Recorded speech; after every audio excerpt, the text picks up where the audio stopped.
थोड़ा पीछे से करो ना, यही ट्राइपॉड पे लग रहा है सर, थोड़ी यार ट्राइपॉड पे सर। ए भाई hello, yellow T shirt tag sir, ये ऐसे नहीं होगा, बैठ जाइए, येलो टी शर्ट बैठ जाइए मैडम, ये आगे साइड नहीं मिल रहा सर, यार नहीं मिल रहा प्लीज सर, प्लीज जाइए यार प्लीज, मामी साहब ये साइड पे जाइए यार, इधर आए यार, भेजो ना पीछे कैसे आ रहा excuse me madam, hello sir, ये आगे ये आगे मैडम सर, पीछे आ जाइए, you have to be low.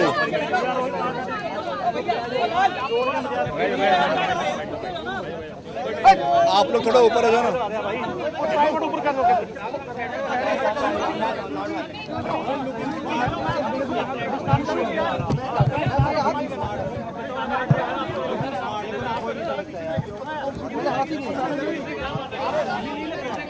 should we start?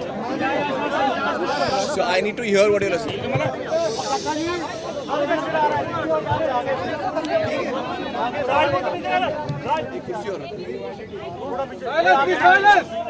Hello Sardar ji, ये आगे ना आए यार, मैडम जी आप लोग वहाँ नीचे रखें, आप थोड़ा हाइट पे थोड़ा सर कैमरा साउंड कर गया यार, थोड़ा पीछे आइए यार, तो ड्राइवर हटा दो, क्यों क्या हुआ आप बैक शूट कर क्या बैक शूट कर क्या मैं कर दूं तेरे पास तो आ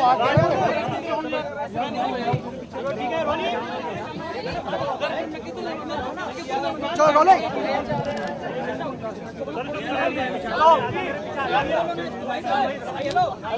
I went more higher. नीचे कर ले यार,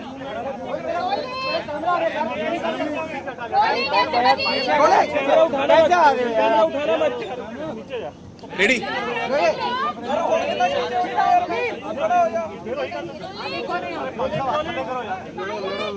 Silence, silence, silence, silence.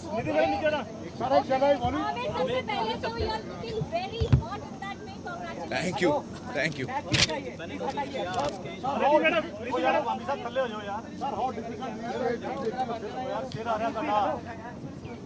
अभी ठीक है?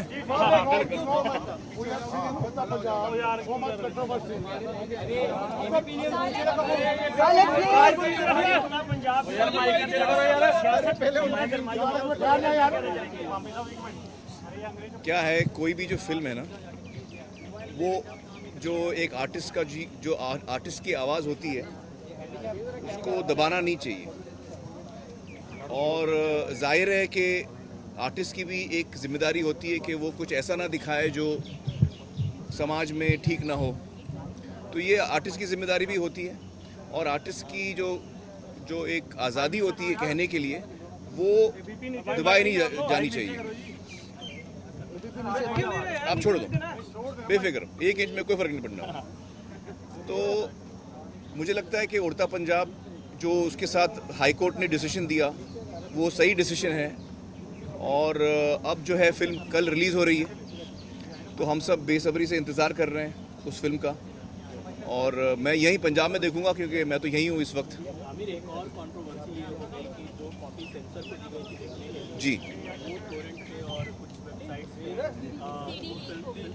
पे लेकिन आप श्योर हैं कि ये सेंसर से निकली है? उस पे जो लिखा हुआ आ रहा है वो सेंसर कॉपी। ये आप कंफर्म कर रहे हैं मुझे?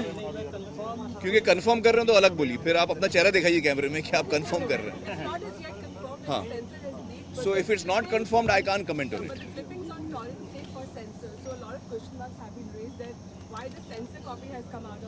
See, if it is a censor copy, we are not sure if it is a censor copy. If it is a censor copy that's come out on torrent, then that's a big shame. It's a big shame for the CBFC, and you know, it's something which will reflect very badly on the CBFC if it's a censor copy. If it's not a censor copy, then piracy is an issue that we have been fighting for very long, and unfortunately जो मुझे लगता है piracy जो है, आमतौर पे जो आम इंसान है जब वो पायरेटेड फिल्म देखता है तो उसको बिल्कुल अंदाज़ा नहीं होता कि वो चोरी कर रहा है। अगर मैं कोई पायरेटेड फिल्म देखूं, अगर मैं एक दुकान में जाके, सदा जी मेरा जवाब सुन लो ना, सदा जी मेरा जवाब सुन लो, अगर मैं किसी दुकान में जाके टीवी चोरी कर लूं और मैं किसी रेस्टोरेंट में जाके खाना छीन लूँ तो मुझे लगता है कि मैं चोरी कर रहा हूँ। लेकिन जब हम पायरेटेड फिल्म देखते हैं तो हमको ये एहसास भी नहीं होता कि हम चोरी कर रहे हैं, हम कुछ गलत काम कर रहे हैं। तो मुझे लगता है कि सोसाइटी में ये सेंसिटिविटी बढ़े, क्योंकि ये लोग जो क्रिएटिव लोग हैं, हम क्रिएटिव लोग हैं जो हम काम करते हैं, बड़ी मेहनत करते हैं। और इसमें सिर्फ स्टार्स नहीं हैं, इसमें पूरी फिल्म इंडस्ट्री के लोग मौजूद हैं, इसमें स्टंट मैन हैं जो अपनी जान पे खेल के काम करते हैं, इसमें म्यूजिशियंस हैं, इसमें लेखक हैं, हर क्रिएटिव फील्ड के लोग जुड़ते हैं और वो फिल्म बनाते हैं। तो ये बड़ी दुख की बात है कि इस वक्त वो संवेदनशीलता नहीं है लोगों में कि जब आप कोई पायरेटेड फिल्म देखते हैं तो आपको नहीं लगता कि आप कोई गलत काम कर रहे हैं या कोई चोरी कर रहे हैं। तो ये जिम्मेदारी मेरे हिसाब से ऑडियंस के साथ हमको ऑडियंस पे छोड़नी चाहिए कि उनको ये एहसास हो कि नहीं, हम ऐसा काम नहीं करेंगे। जब मैं किसी के घर में जाके चोरी नहीं करूँगा, जब मैं किसी का खाना छीन के नहीं खाऊँगा, जब मैं किसी के दुकान से कोई चीज़ चोरी नहीं करूँगा, कहीं से जाके टीवी चोरी नहीं करूँगा, तो इसी तरह मैं ये चोरी भी नहीं करूँगा। ये खुद लोगों में एहसास आना चाहिए, ये मुझे लगता है। हाँ जी, इस समय जो मैं शूटिंग कर रहा हूँ, पिछले दफ़ा जब मैं लुधियाना आया था तो मैं बहुत ही मोटा था और मैं उस वक्त शूटिंग कर रहा था जो महावीर फोगाट जो किरदार है मेरा, जब वो बूढ़ा हो चुका है, जब वो ज़ईफ़ हो चुका है, उस पोर्शन का शूटिंग हमने किया है और 85% फिल्म वही है। और ये जो हम पोर्शन शूट कर रहे हैं, जब महावीर जवान था, ये उस पोर्शन का हम इस वक्त शूटिंग कर रहे हैं कि when he was young, how did I lose weight. हर आदमी मुझसे ये पूछ रहा है कि आपने वजन कैसे कम किया। मैं आपको नहीं, उसकी वजह यह है कि जब मैंने शूटिंग शुरू की थी तो मैं पीके ख़त्म कर चुका था और पीके मेरी बॉडी अच्छी थी, 9% बॉडी फैट था, मैं बड़ा फिट था। तो जब मैंने ये कहानी सुनी और हमने तय किया कि हम ये करेंगे, तो डायरेक्टर ने कहा आप तो तैयार हैं, हम शुरू करते हैं इससे, और फिर आप वज़न बढ़ा के आप सेकंड पार्ट करिए जिसमें आप बूढ़े हैं। तो मैंने कहा अगर मैं वैसा करूँगा तो जब आपकी फ़िल्म कंप्लीट होगी, मुकम्मल होगी, तब मैं 9700 किलोज़ का रह जाऊँगा और आपका काम तो हो जाएगा। अब मुझे कोई वजह नहीं होगी कम करने की। तो मैंने कहा हम उल्टा करते हैं, पहले हम मोटे का पार्ट करते हैं और फिर आप मुझे 4-5 महीने दीजिए, उसमें मेरे लिए एक गोल होगा कि भाई 5 महीने में करना ही करना है मुझे। शूटिंग रुकी हुई है, सब लोग मेरा वेट कर रहे हैं, पूरा यूनिट वेट कर रहा है। तो 5 महीने का वक्त मैंने अपने आप को दिया कि मोटे से पतला होना, 38% बॉडी फैट से 9% बॉडी फैट लाना। तो चूंकि ये लिमिटेड टाइम मैंने रखा तो मेरे लिए एक गोल था, तो मैं कर सका इतने वक्त में। उसका टेक्निकल तरीका क्या है मैं बताता हूँ, बहुत से लोग मुझसे पूछते हैं। देखिए अलग अलग, इसमें सबसे मेन मैं जो आपको बताऊँ क्या है, वो डाइट है। लोग समझते हैं मैं वर्जिश करूँगा तो मैं अपनी बॉडी चेंज कर लूँगा, लेकिन अगर आपका डाइट सही नहीं है तो आप नहीं कर पाएंगे, कितनी भी आप कसरत कर लीजिए। Diet is number 1। 50% is diet, 25% is workout and 25% is rest. आपकी बॉडी को आप रेस्ट दीजिए, आप सोइए 8 घंटा पूरा। जब तक आप वो नहीं करेंगे तो आपकी बॉडी में वो तब्दीली नहीं आएगी, वो चेंज बॉडी आपकी रिस्पॉन्ड नहीं करेगी। 50% इज़ डाइट। डाइट में क्या है, लोग अलग अलग डाइट्स फॉलो करते हैं। कोई रात को चावल नहीं खाता, कोई कम खाता है, भूखा रह जाता है, कोई हाई प्रोटीन डाइट फॉलो करता है। मैं ये सब नहीं करता हूँ। जो पुराना ओल्ड फैशन तरीका है कैलोरी काउंट का, मैं उसको फॉलो करता हूँ। और कैलोरी काउंट का मतलब ये है कि हर इंसान दिन में करीबन 2000 कैलोरी एनर्जी खर्च करता है। हम काम पे जाते हैं, हम काम करते हैं, कसरत में नहीं, नॉर्मल लाइफ में। आप ऑफिस में बैठे हैं, आप कहीं काम कर रहे हैं, आप खाना बना रहे हैं, अगर आप हाउसवाइफ हैं तो आप घर का काम कर रहे हैं, तो आप दिन में करीबन 2000 कैलोरीज हम बर्न करते हैं। हर आदमी का थोड़ा ऊपर नीचे होता है, लेकिन अभी डिस्कशन के लिए मैं 2000 पकड़ता हूँ। तो अगर आप 2000 खर्च करते हैं दिन में एनर्जी, आप कितनी खाते हैं? अगर आपने 2000 एनर्जी खाई कैलोरीज, तो आपका वज़न वहीं का वहीं रहेगा। बैंक अकाउंट है ना, 2000 आप खर्च कर रहे हैं, 2000 आप अंदर डाल रहे हैं, तो आपके वज़न में कोई तब्दीली नहीं आएगी। अगर आप खर्च 2000 कर रहे हैं और 1500 खा रहे हैं, तो 500 कैलोरी का घाटा हर दिन होगा। और जब 3500 कैलोरी का घाटा होता है तो आप, अरे यार आप बीच में बोलते हो यार, ऐसे मत करो यार, इतना इंपॉर्टेंट चीज मैं बोल रहा हूँ, सब लोग को ये जवाब चाहिए। नहीं, आप मोबाइल बोल के क्या कर लिया आप? उसने मोबाइल तो नीचे किया नहीं, आपने सिर्फ मुझे डिस्टर्ब किया, उसको तो कुछ हुआ ही नहीं। ऐसा मेरी रिक्वेस्ट है, ना करें प्लीज। तो 3500 कैलोरी का जब आप घाटा करते हैं, दिन में 500 किया, हफ्ते में वो 3500 कैलोरी का घाटा हो जाएगा। तो जब आप 3500 का कैलोरी का घाटा करते हैं तो 1 पाउंड जो आधा किलो के करीब होता है, 1 पाउंड आपका वजन कम होता है। अगर आपने ये घाटा 1000 कैलोरी का किया, इसका मतलब ये कि 2000 आप खर्च कर रहे हैं, आप 7 किलोमीटर चलिए तो 500 और खर्च हो गया। तो मतलब आपने खर्च किया 2500 और खाया आपने 1500, तो घाटा हुआ 1000 कैलोरी का एक दिन में।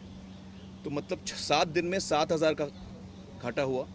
इसका मतलब 7 दिन में आपने 1 पाउंड नहीं 2 पाउंड कम किया। ये उसके पीछे साइंस जो मैं आपको बता रहा हूँ। कैलोरी जो है, अगर आप 1500 खा रहे हैं तो वो बैलेंस्ड होनी चाहिए। वो पूरा का पूरा फैट नहीं होना चाहिए, पूरा का पूरा प्रोटीन नहीं होना चाहिए, पूरा का पूरा कार्बोहाइड्रेट्स नहीं होना चाहिए। उसमें फाइबर की भी ज़रूरत है, सोडियम की भी ज़रूरत है।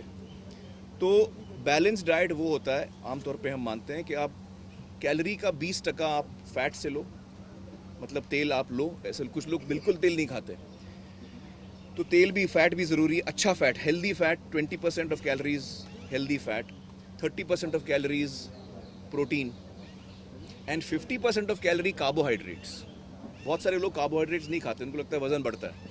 कार्बोहाइड्रेट से आपको एनर्जी मिलती है मेहनत करने के लिए, काम करने के लिए। आपके ब्रेन को ग्लूकोज की ज़रूरत है, वरना आपका ब्रेन ठीक से फंक्शन नहीं करेगा। तो ये होता है balance diet. All the things are there in balance and you are hitting, आप कैलोरी काउंट से कम खा रहे हो। आपको वजन बढ़ाना है तो आप उल्टा करो, 2000 खर्चा कर रहे हो, आप 3000 खाओ तो आपका वजन बढ़ेगा। तो ये होता है हेल्दी डाइट। अब जब मैं लोगों को समझाता हूँ, उनको लगता है अच्छा ये तो बहुत लंबा चक्कर बता रहा है हमको यार, कोई जल्दी कुछ नहीं है, कोई दवा खा लूँ मैं, पिल खा लूँ, कोई नहीं है, कोई पिल नहीं है, कोई दवा नहीं है। जितने लोग, नहीं मैं आपको बताऊँ, देखिए पंजाब, नहीं ऐसी बात नहीं, पंजाब में कहाँ भैया मेरा बॉडी का, ये इनको बुलाइए, ये देखिए कितने फिट है पंजाब के, ये पंजाब के कितने फिट हैं। तो मैं जब, हम लोग तो देश भर में घूमते हैं, हर जगह आपको लोग फिट और अनफिट हर जगह मिलेंगे। तो वो हर इंसान के ऊपर होता है, वो पंजाबी है, फिट है, अनफिट है, वो ऐसे नहीं होगा। ये अच्छा डाइट करते हैं, अच्छा वर्कआउट करते हैं तो ये फिट हैं। सर ये मामला थोड़ा, भले आप पंजाब के हों कि आप कर्नाटका के हों, कहीं के भी हों। सर आप जो डाइट के बारे में बता रहे थे, क्या महावीर जी ने आपको ये तरीका बताया जिनके ऊपर आप? नहीं, महावीर जी ने नहीं, महावीर जी ने नहीं बताया, बल्कि महावीर जी ने मुझसे पूछा कि आप वजन कम कैसे करने वाले, मुझे भी बताइए। तो नहीं, उन्होंने नहीं बताया। ये actually it's a scientific process. ये जो मैं आपको बोल रहा हूँ डाइटिंग का, ये एक्चुअली साइंस है, इसमें कोई मैजिक नहीं है, ये साइंस है, ये बायोलॉजी है एक्चुअली। तो जब मैंने वज़न कम करना शुरू किया तो मैंने आपको अभी एग्जांपल दिया था कि 1000 कैलोरी का घाटा दिन में, तो आप 2 पाउंड हफ्ते में कम करते हो। मैं दिन में 2500 कैलोरी का घाटा कर रहा हूँ। कैसे? क्योंकि खाना आप 1 पॉइंट के नीचे कम नहीं कर सकते, तो 1500 तो मिनिमम आपको खाना पड़ेगा, क्योंकि हम बॉडी को डैमेज भी नहीं कर सकते, हमारे ऑर्गन्स हैं उनको न्यूट्रिशन की ज़रूरत है। तो एक बेसिक लेवल के नीचे आप कम नहीं खा सकेंगे। तो मैं 1500 खाता था, लेकिन मैं एक्टिविटी इतनी करता था, तो पहले 3 हफ्ते में मैंने करीबन 6 घंटे मैंने दिन भर, मतलब हर रोज़ मैं काम करता था। काम मतलब 1 घंटा वेट ट्रेनिंग, 3 घंटा हाइकिंग पहाड़ पे, 2 घंटा साइकिलिंग, 1 घंटा टेनिस, 1 घंटा स्विमिंग। तो मैं कंटिन्यूसली दिन भर में और मैं खूब सोता था, 10-12 घंटे में सोता था, और मैं करीबन 6 घंटे में कैलोरीज बर्न करता था। तो जो पहले 3 हफ्ते थे, I wanted a quick start, तो पहले जो 3 हफ्ते थे मेरे, उसमें मैंने हर हफ्ते में 4 पाउंड कम किया, 2 नहीं, 1 नहीं, 4 pound, because I was giving that difference. हर रोज़ का जो घाटा था मैंने बढ़ा दिया था, क्योंकि मेरे पास वक्त कम था, तो मैं थोड़ा एनवेलप को पुश कर रहा था। लेकिन ये हेल्दी, आमतौर पे हेल्दी नहीं माना जाता है। आप हफ्ते में 1 पाउंड 2 पाउंड करें, बेस्ट, वही सही तरीका होता है। आप 1 पाउंड 2 पाउंड हफ्ते में करें, उससे ज़्यादा नहीं करें। मैंने ज़्यादा किया क्योंकि मेरे पास प्रोफेशनल रिक्वायरमेंट थी। अभी जब आपका पोस्टर जब से लॉन्च हुआ, कई लोग सलमान से आपका कंपैरिजन कर रहे थे और ये कह रहे थे कि आप बेटर हैं, डिवाइन रेसलर जैसी आपकी बॉडी लग रही है। आप पर्सनली क्या सोचते हैं? नहीं, मैं तो हमेशा सलमान का फ़ैन रहा हूँ, मतलब एज एन एक्टर भी, लेकिन एज अ बॉडी जो ओरिजिनली हमारे इंडस्ट्री में जिसको हम मानते थे कि जिसकी बॉडी वाकई बहुत ही अच्छी है, बहुत ही लीन मस्कुलर कट अप बॉडी जिसको हम कहते हैं, वो सलमान की हमेशा से रही है। तो अगर इंडस्ट्री में कोई शुरू से ही ये फॉलो कर रहा है वो है Salman. So I have always been a fan of his body and his you know his fitness. So I don't think my body is as good as him. For me he is the ideal. I try to come close to him. मैं कोशिश करता हूँ कि मैं उनके नज़दीक आऊँ, क्योंकि वो जो है वो ओरिजिनल बॉडी बिल्डर वो है इंडस्ट्री के। सर ये जो रेसलिंग हमको सिखाया है इस फिल्म में कृपा शंकर जी ने। कृपा शंकर जी हिंदुस्तान के one of the national coaches हैं और बहुत ही बेहतरीन कोच हैं, रेलवेज़ में काम करते हैं। तो हमने स्पेशल परमिशन ली, क्योंकि ये फिल्म से रेसलिंग को एक बढ़ावा मिलेगा, सपोर्ट मिलेगा। तो उन्होंने अपना 1 साल दिया, रेसलिंग हमको सिखाई, मुझे जो मेरी बेटियां हैं फिल्म में उनको। तो ही इज़ अ वंडरफुल कोच। मतलब कृपा शंकर जी ने जो योगदान किया है इस फिल्म में और कुश्ती की तरफ, वो बहुत बड़ा योगदान है। और उनकी मेहनत है, उनका दिमाग है, जो आप रेसलिंग फिल्म में देखेंगे वो सब उनका योगदान है। हाँ, महावीर जी थे, गीता बबीता थी। उस वक्त स्क्रिप्ट नहीं थी मेरे पास, उसके बाद आई स्क्रिप्ट, मेरे पास बाद में आई। मैं रिसर्च कर चुका था उनके ऊपर, मैं उनकी कहानी जानता था। और नितेश जी उसके बाद आए मेरे पास कहानी लेके। जब मैंने कहानी सुनी तो मुझे पता था ये गीता बबीता की कहानी सुना रहे हैं मुझे। और जब जिस तरह से उन्होंने स्क्रिप्ट लिखी मुझे बहुत पसंद आई। सर आपकी पहलवानी पे फिल्म आ रही है, हाँ जी, सलमान खान जी की भी आ रही है, ये कोइंसिडेंट है कि वैसे? कोइंसिडेंस। सर ये डेट तो सलमान जी की जो फिल्म आ रही है सुल्तान, वो तो अभी ईद पे आ रही है, जुलाई पे आ रही है। और मैं भी बहुत ही एक्साइटेड हूँ उनकी फिल्म देखने के लिए, क्योंकि उनकी हर फिल्म बहुत ही बढ़िया होती है और बहुत ही एंटरटेनिंग होती है, हमें बड़ा मज़ा आता है। मैं आंसर तो दे दूँ। तो सलमान जी और मेरी जो फिल्म है उनकी कहानियाँ अलग हैं। भले आप रेसलिंग पे दोनों फिल्मों में कुश्ती का एक एस्पेक्ट है, लेकिन उनकी कहानी बिल्कुल अलग है, हमारी कहानी बिल्कुल अलग है। और मैंने उनका प्रोमो देखा अपना सुल्तान का। एक तो उनका पहले टीज़र आया था, फिर उनका प्रोमो आया, बहुत ही बेहतरीन प्रोमो भी बहुत ही बढ़िया, और उनका टीज़र भी बहुत ही बढ़िया। उनका जो अभी नया गाना आया है वो मुझे बहुत पसंद आया। तो हाँ, वो उसकी शूटिंग भी इत्तेफाक से पंजाब में हुई है। तो मुझे लगता है कि वो फिल्म भी बहुत ही बढ़िया बनेगी और मुझे बड़ा एक्साइटमेंट है उस फिल्म को देखने के लिए।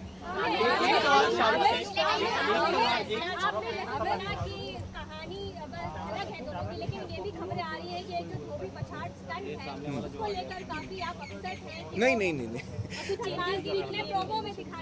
हमने कोई चेंजेस किए हैं और ना हमने कोई चेंजेस मांगे हैं, क्योंकि कुश्ती में अलग अलग पैंतरे होते हैं, अलग अलग पैंतरे, और धोबी पछाड़ उनमें से एक है।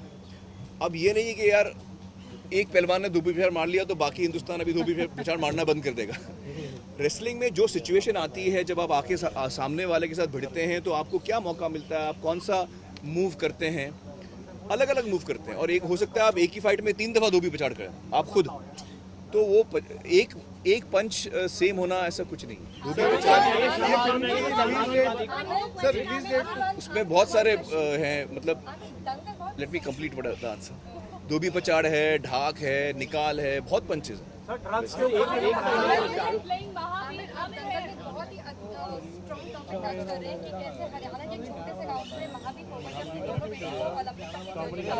कॉमनवेल्थ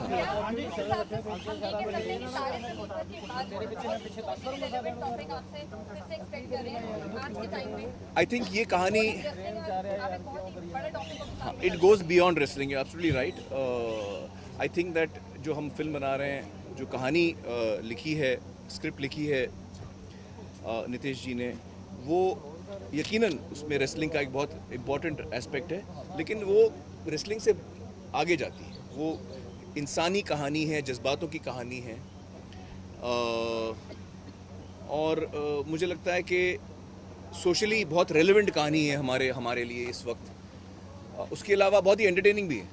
जब मैंने ये कहानी सुनी तो आपको ताज्जुब होगा सुन के कि हम सच सोचते हैं कि ऐसा टॉपिक जो है बड़ा ग्रिम होगा, बड़ा सीरियस टाइप का टॉपिक होगा।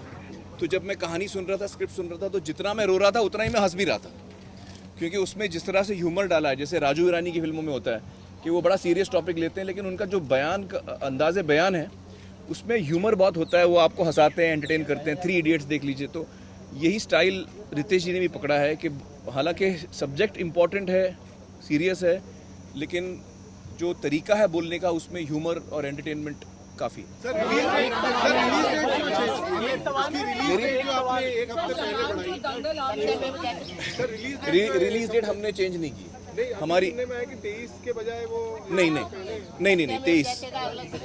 हाँ, एक मैं आंसर कर दूँ। सर अभी खबर आई है recent तो खबर गलत आई है, वो खबर गलत है। हमारी रिलीज डेट 23 दिसंबर है। हम क्रिसमस में आ रहे हैं, 23 दिसंबर के हफ्ते में आ रहे हैं, तो 23 दिसंबर फ्राइडे आता है, और हमने रिलीज डेट बिल्कुल चेंज नहीं की, 23 दिसंबर ही है।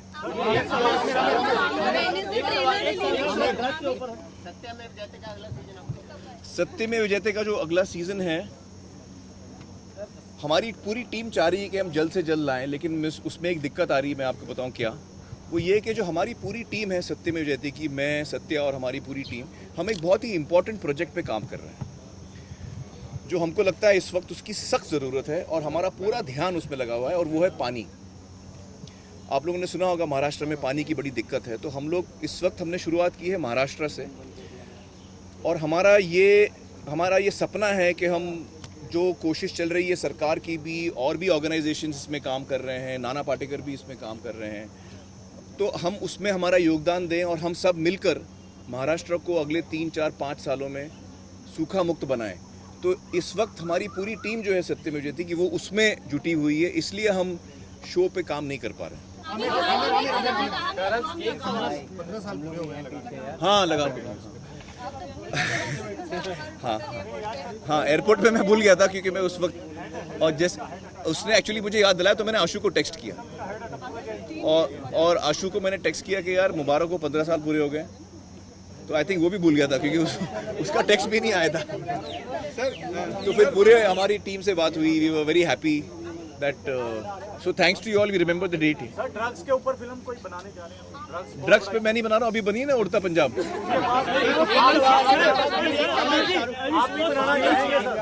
आता हूँ।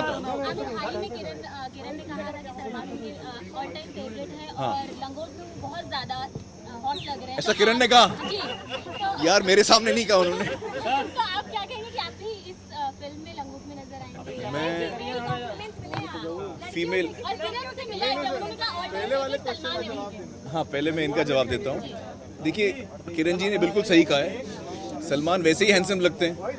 वो कपड़ों में हो फिर भी हैंडसम लगते हैं, कपड़ों के बगैर हो तो और हैंडसम लगते हैं, और लंगोट में हो तो और हैंडसम लगते हैं। तो यकीनन वो बहुत ही गिफ्टेड आदमी हैं, और ऊपर वाले का बड़ा कर्म है उन पे, और मैं भी उनको बहुत पसंद करता हूँ। He is a very handsome person, very charming. We all are very fond of him and love him. मैं लंगोट में देखूंगा कि नहीं? मैं लंगोट में नहीं देखूंगा। अभी एक सवाल शाहरुख को लेकर, सलमान की बात आप पूछिए। हर फिल्म जो फिल्म बनती है वो सियासत में घिर के रह जाती है, और सियासत उसके ऊपर काफी गरमाई जाती है, तो उसके ऊपर क्या कहना चाहेंगे? फिल्मों के साथ पॉलिटिक्स होती है ये? देखिए, कभी कभी होती है। मैं ये मानता हूँ कि जब कभी कभी फिल्में बनती हैं जो सोशल चीज़ों को सामने लाने की कोशिश करती हैं, कभी कभी कुछ लोग ऐसे हैं जो नहीं चाहते कि बदलाव आए। वो ज़रूरी नहीं कि वो सियासत से जुड़े हों, वो और भी फील्ड से जुड़े हो सकते हैं, लेकिन जो तकलीफ़ें हमारे समाज में हैं, कभी कभी कुछ लोग हैं जिनको उनसे फ़ायदा होता है, तो वो नहीं चाहते कि चीज़ें बदलें। तो जब कभी कोई ऐसी फिल्म आती है जिसका बड़ा प्रभाव हो सकता है लोगों पर, तो वो चाहते हैं कि वो फिल्म ना आए, रुक जाए, तो उसकी कोशिश होती है। लेकिन ये हर हिंदुस्तानी की जिम्मेदारी बनती है कि जब ऐसा हो तो वो उसको सपोर्ट करें, फ्री स्पीच को सपोर्ट करें, और ऐसा ना होने दें। ये हम सब की जिम्मेदारी है। क्योंकि फिल्म मेकर जो है फिल्म मेकर जो है वो पूरी अपनी 1-2 साल दाव पे लगा रहा है, तो हम तो इतना कर सकते हैं कि हम उसको सपोर्ट करें ऐसे मौके पे। सर बबीता और गीता के किरदार के बारे में बताइए थोड़ा। वो मैं आगे बताऊं। Trailer we are still cutting it, I don't know yet.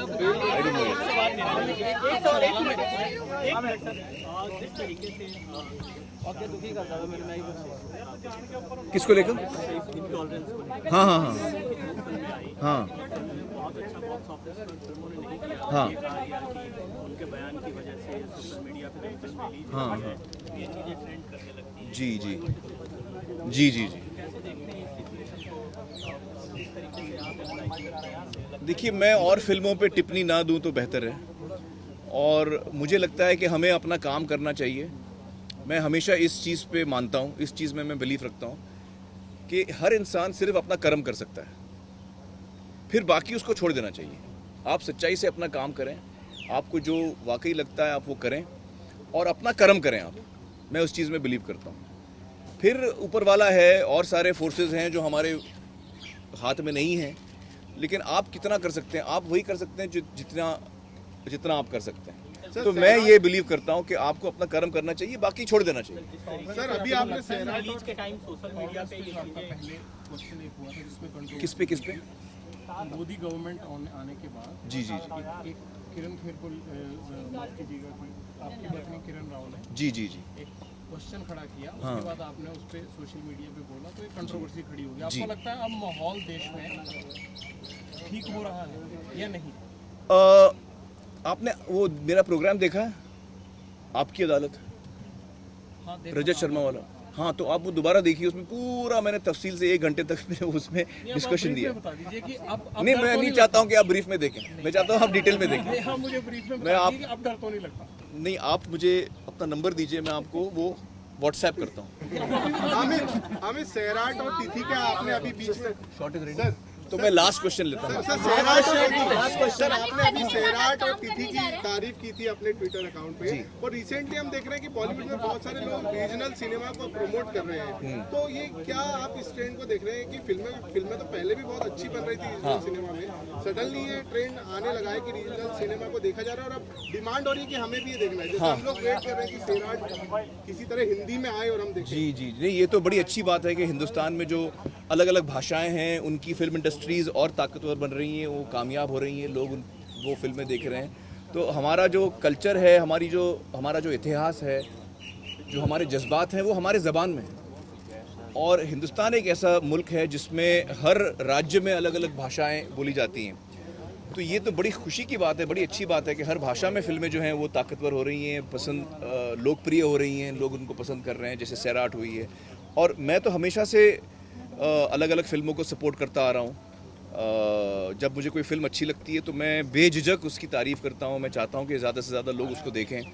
तो ये मैं हमेशा से करते आ रहा हूँ और आगे भी करूँगा। प्रोड्यूसर, आपको नहीं लगता कि आप उसको और आगे ले जा सकते हैं, क्योंकि वो सैराट जैसे फिल्म है, अब उसका इतना बज़ हो गया है कि हिंदी दर्शक उसको देखना चाहता है, बट वो ना तो अवेलेबल है हिंदी में, ना किसी ट्रांसलेट। तो मैं, आप क्या चाहते हैं मैं क्या करूँ? मतलब क्या आप सिनेमा को बढ़ावा देने के लिए नहीं, मैं अपनी फिल्म में मैं 2 साल में एक फिल्म बड़ी मुश्किल से बनाता हूँ।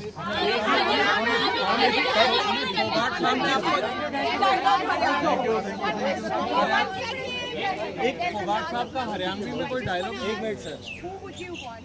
सॉरी अगेन स्टार्ट हाँ। If Andaz Apna Apna was to be remade, oh, so somebody will play me, somebody will play same script, identical script. Sequel. Oh, they want me also. Give the time. You and Salman. I would love to do a film with Salman, which is, if it's Andaz Apna Apna 2, I would love to do it. Script अच्छी हो तो क्यों नहीं करेंगे, हम जरूर करेंगे. You know, for that I'll have to hear the script. Yeah, if you tell me who to cast, it's a creative decision. Do we get to see you and Salman ever again? I hope so. But you know, the right script has to come up, and the right film has to come up, and I'm sure both of us would love to do it. Right now I don't. right now. So I'll have to now go back.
किसी का flash मारा, किसी ने flash मारा।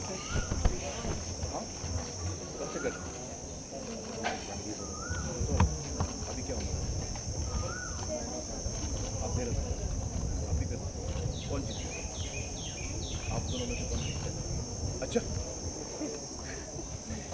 क्या नाम है आपका? मोहम्मद इरशाद। आपको हाँ? साहिल शमशाद।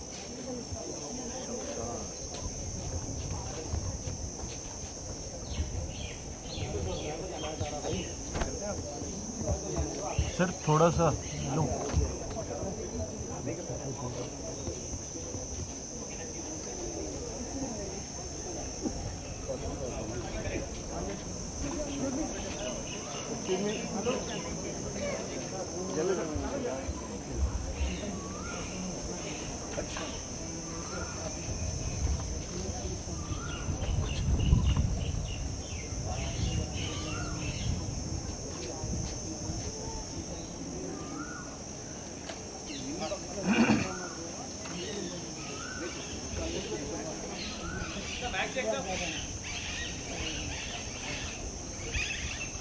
एक्सक्यूज मी, हेलो भाई साहब, थोड़ा सा साइड हो जाइए, थोड़ा सा बैठ जाइए, यहाँ पे बैठ जाइए। आगे पीछे हो जाओ यार, sir hello, yellow shirt hello, थोड़ा साइड हो जाओ। क्या sir Aji, I'm very comfortable. Are you comfortable? We are used to it. So how the thing? So I wanted to welcome you all properly, लेकिन हम लोग अभी मिले नहीं हैं Now you are young again. आप लोग आए। Welcome to Punjab. हाँ, thank you. How are you?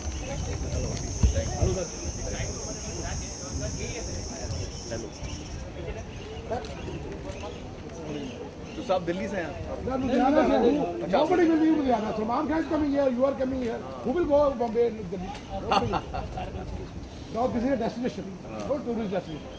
वैसे कोई नहीं आता घर के बारे में. अरे वो पीआर को बुला के बोल दो ना, एक बार की बात कर लेंगे ना।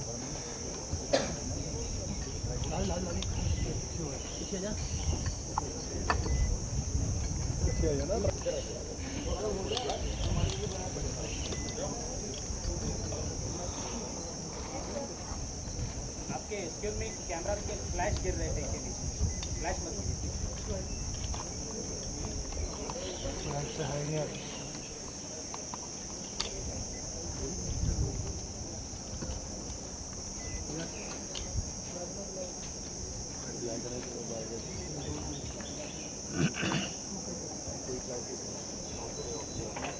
Okay, sir, that is tighter.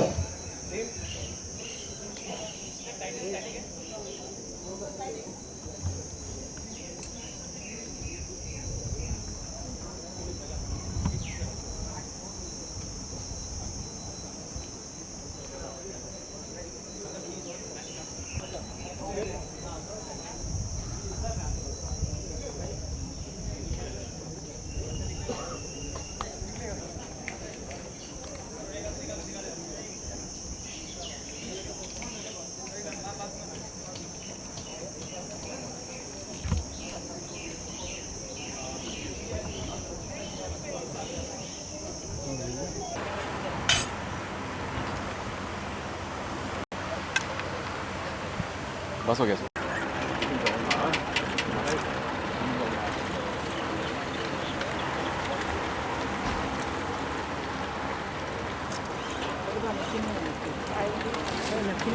Next pin उधर ही होगा वही काउंटर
घटना करी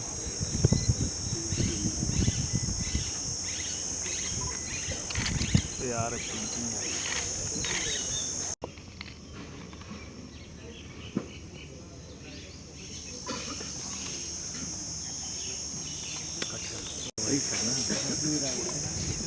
एक्स्ट्रा बंद करें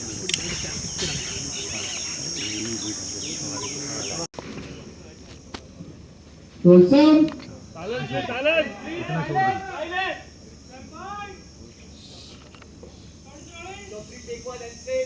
Roll camera. पीछे की तरफ शुरू हो जाइए and action.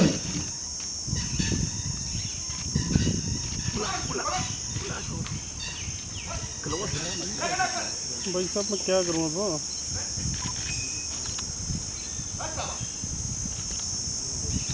Cut. Checking.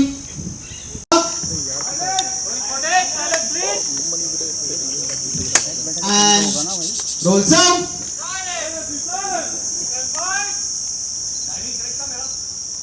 Answer correct का. Set. चलो सब लोग शुरू हो जाइए and action.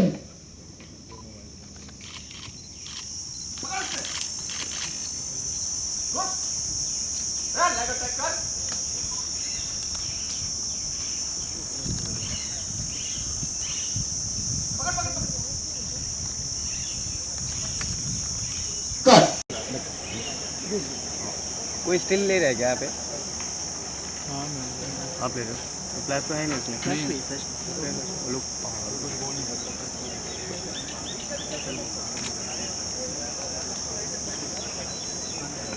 Okay, so got this tighter. Bring on to tighter.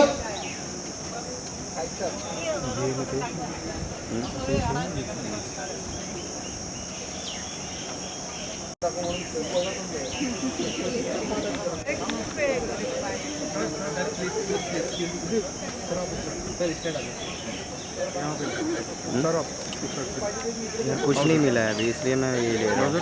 हाँ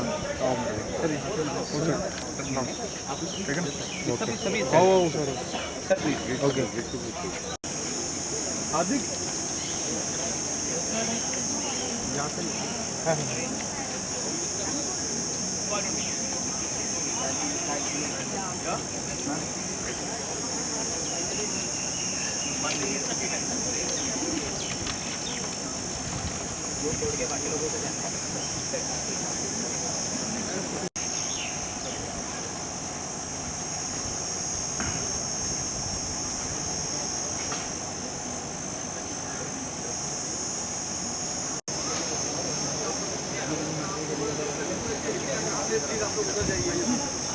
काम ने हम लोग चाहिए होगा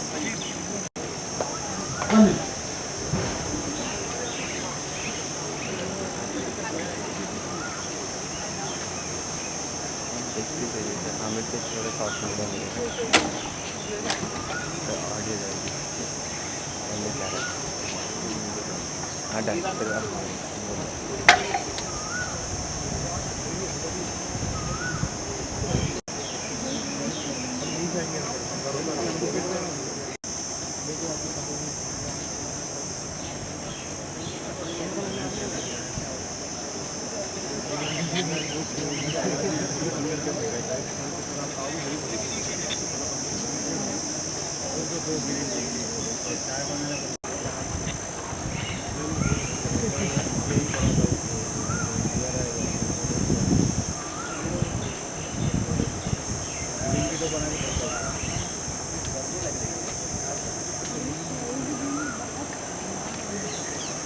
चाहिए ना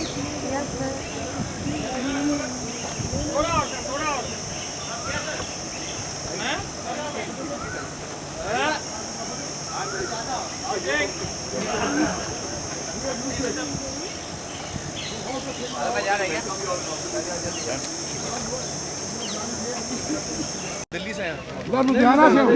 Nobody will leave Ludhiana. Salman Khan is coming here. You are coming here. Who will go Bombay, Delhi? Nobody will go. Excuse me. No, this is a destination. Please. No tourist destination. वैसे कोई नहीं आता डर के मारे. वो बुरा हाल है. No business, no work. Because of you, people are getting employment. You know, everybody getting a job. You know. I'm very happy to see that. In Ludhiana, you will see all the roads are desert. Right. Nobody, no work is there. No business. Tomato is selling for 70, 80 rupees. उसी petrol so costly, diesel so costly. अच्छे दिन पता नहीं कब आने. चल. तो picture देख के ही मजा आएगा बस. नहीं आएंगे. So how you feeling better now? Very relieved. Yeah. You look young. You जब मैं 97 किलोस का था हाँ. तो रेडी तो वो इतना वजन आदत नहीं था मुझे. सडनली मैंने 6 महीने में बढ़ा दिया फिल्म के लिए. Okay. तो सांस फूलती थी और तकलीफ होती थी चलने बलने में, जूते पहनने में तकलीफ होती थी. तो अभी मैं बैक टू नॉर्मल हो गया हूँ तो मुझे बड़ा अच्छा लग रहा है. इतना वजन कम किया किस तरह लगा?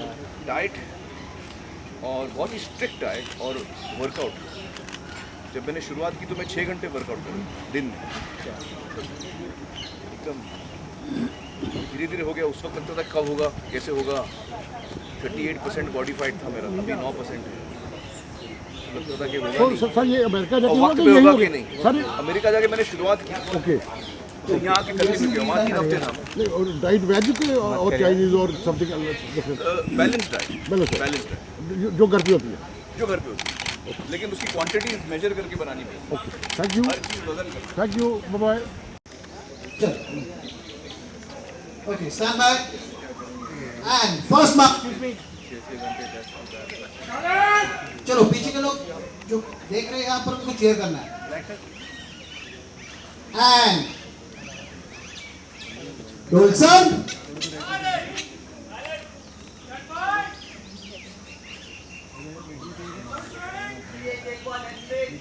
Camera set.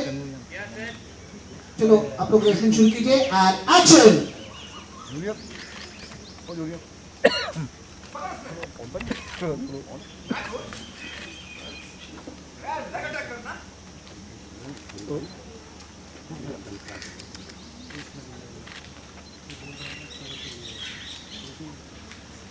Is a cut.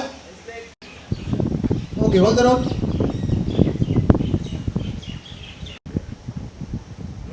Set sir. चलो रेसलिंग शुरू कीजिए. And action. अरे यार इसकी टोपी में मेरा कलर हो रहा है.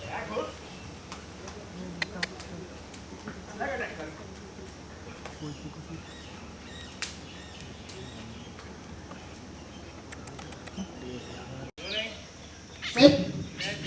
चलो रेसलिंग शुरू कीजिए. And action.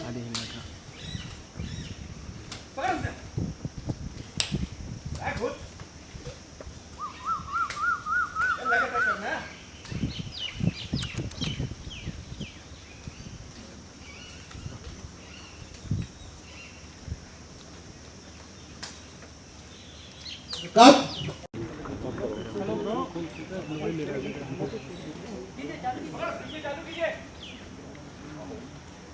एक्शन.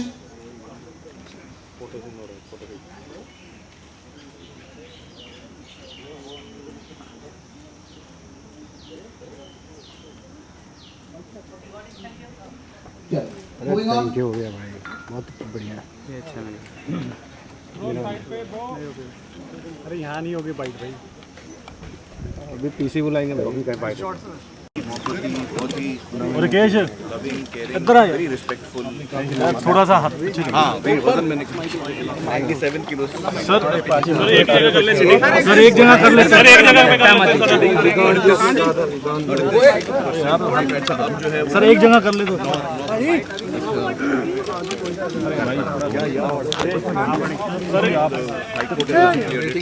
अरे यार सर एक जगह पे कर ले, 2 मिनट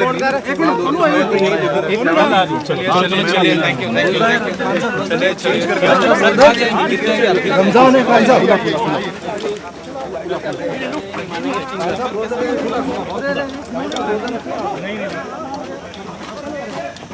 शॉट करना यार इजी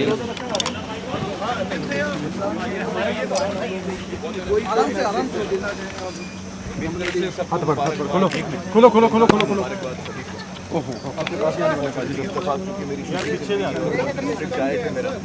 काम की वजह से मैं आऊँगा भाई, चेंज करके आओ।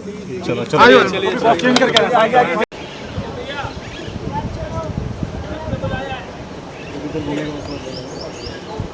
let's go first mark and stand by and shooting this first. Silence please, silence. Just trying to be different from the other poses और कुछ नहीं sir. Okay, stand by and sliding. Okay, more in, copy. And roll sound. Silence please, silence. नहीं मैं बोलूँगा मुजम्मिल.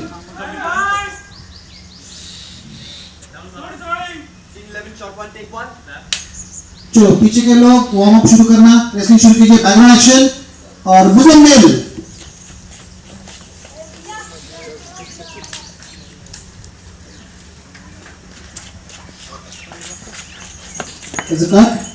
वापस आइए आप।